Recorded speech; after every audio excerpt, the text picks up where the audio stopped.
you're from all over. Hello. Fitman20 just joined. Hi.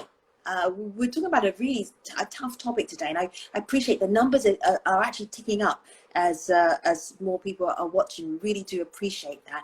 And we were talking earlier on today, and I'll tell you where you can find it at stream.aljazeera.com. We were talking about a couple of very high-profile rape cases in Bangladesh where horrific gang rapes happened.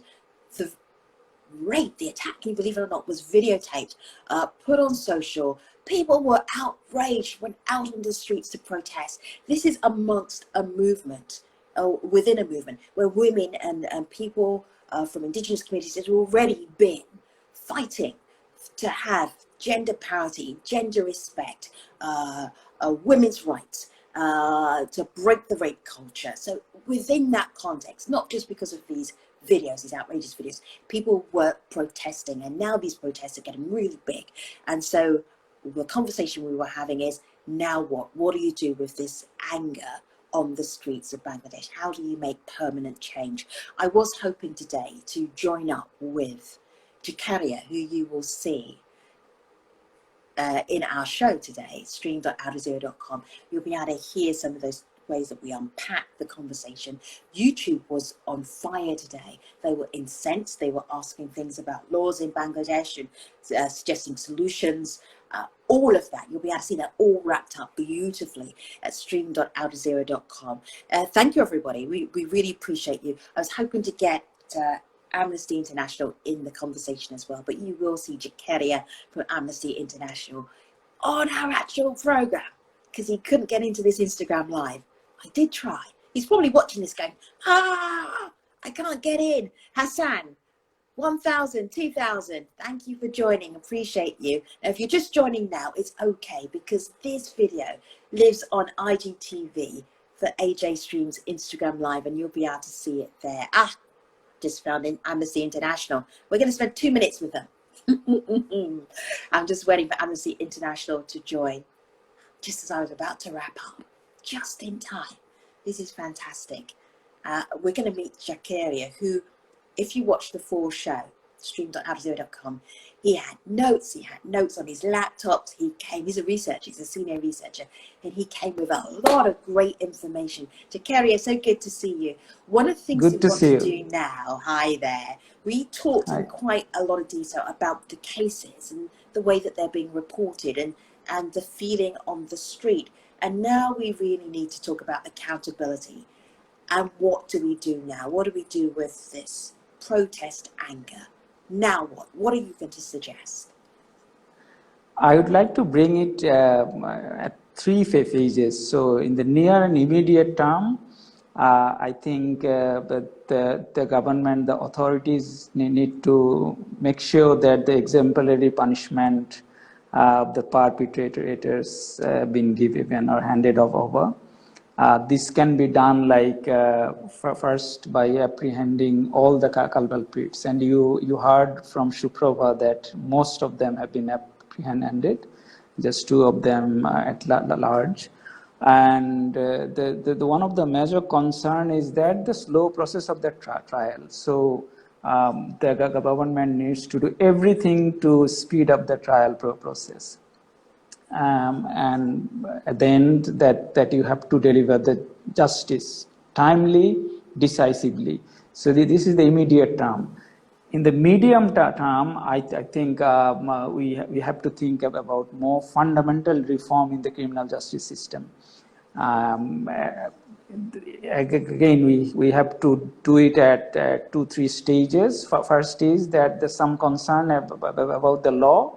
Like amending Section 2 of the Women and Children Repression Prevention Act that defines the law, and which you heard today that the definition is very narrow. It must be widened. It must include other types of rape and abuses. And then we have to repeal the Section 155/4 of the Evidence Act, which provides the room for the defendant's lawyer to argue that the the character of the victim, I mean, it's very weird, and it doesn't go with the idea of the modern justice system, that you can actually question the morality of the victim, and you can negate the justice, I mean, the trial process. And the third is that we have to enact the evidence protection law, which we don't have now. Right, that the victims and witness protection law.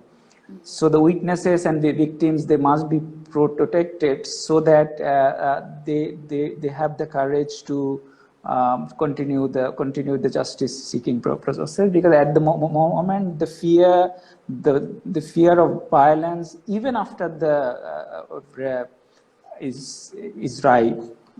Third, which is Can I yes. ask you this, because a lot of people can follow your work at Amnesty International South Asia, and they can look, because this is a deep dive. It's a challenging conversation to have on an Instagram Live. So there is a deep dive so people can follow your research. But I am just wondering, how impactful is your work? Is this a challenge, or are you getting this done? You said immediately there are 3 things we need to do. Are you doing that, or is this going to take years? It's very difficult to get things done in a highly conservative Muslim society, right? So we spoke about the structural issues, the fundamental issues. So it's not easy to buy in the politician, to do the legal reform, to the structural reform that may help us get this done. But we are working with the local human rights group, like I know Shalish Kendra from, I mean, you spoke to Sarah today, and we are working with the other human rights organization. And again, I mean, across the world, the difference between the obligations under international human rights law and the local law is huge, and it's not easily, you can't overcome this easily, especially on a crisis like this, which is embedded deeply in the society. Which is structural problem, the political problem, the religiosity problem. Let me ask you one more thing before we wrap up, because we are wrapping this up at 1 o'clock, and it is Eastern time. It is 1 o'clock Eastern time right now. No. So what you say is that there's a big gap between human rights and what actually happens in different countries. How far apart are we? Human rights here for what the people of Bangladesh should expect regarding rape, torture, sexual harassment, and then really where Bangladesh is right now. Are we this far? This far? This far? So let me give you let me give you a score in a scale 1 to 10. That's right? a good way of doing it. More accurate than my finger test, for sure. Right, yes. give us a number. Right. Is 100? 100 is fantastic. This is going well, and then anything lower than 100 gives them a sense of where we are right now, and that's where I'm going to wrap it up, so people can really think about, okay, where Bangladesh is right now. Go ahead. I would say we are in between 30 to 40, right? Wow. Okay.